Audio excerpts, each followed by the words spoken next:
on-site teacher as well as their program supervisor.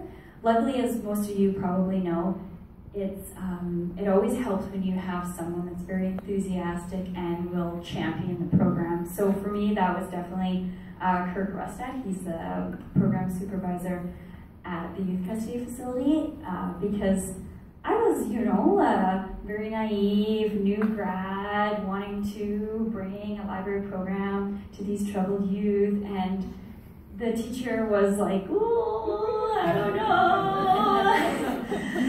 And I just remained like very firm, very confident. No, I think we can do this. This will be great. Even though inside I was thinking, oh, what have I done? But I just remained very firm, very confident, and then the day came. It was October 2nd, I'll never forget the date.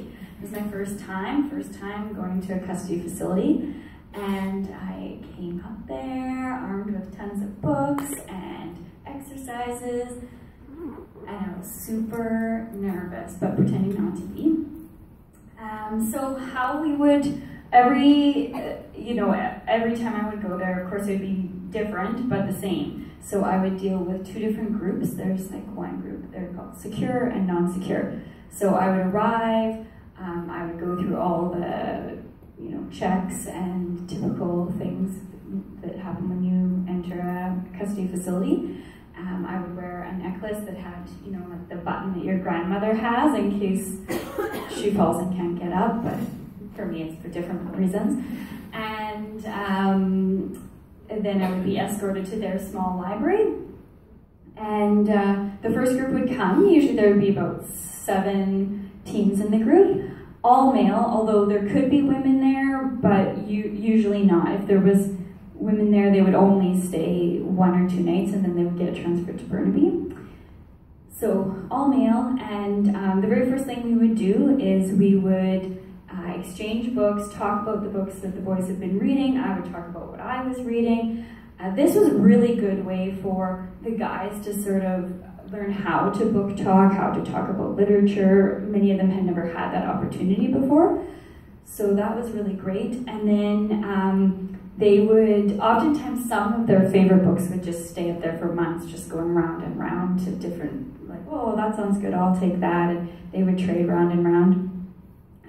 And then they would request books for me. So depending on who was at the facility, some of their interests were military history, they really liked that, outdoor survival, some of them really were interested in that, biographies, true crime stories, they really liked that, graphic novels. So they would put in requests, and then I would bring the materials up to them. And then after that was over, we would do some sort of warm-up exercise. So they really like competing, so set the timer, okay, in 2 minutes, how many words beginning with M can you think of? So then they would do that and race each other. There's a lot of potential for things to go like very wrong a lot. So there's a lot of like pep talks and like, okay, we're gonna keep it really G-rated and let's work together today, guys. I don't want to see anyone leave the room. That these are compromised youth, a lot of them, and they enjoy getting a rise out of each other and you, and so there's like very strict parameters you have to set.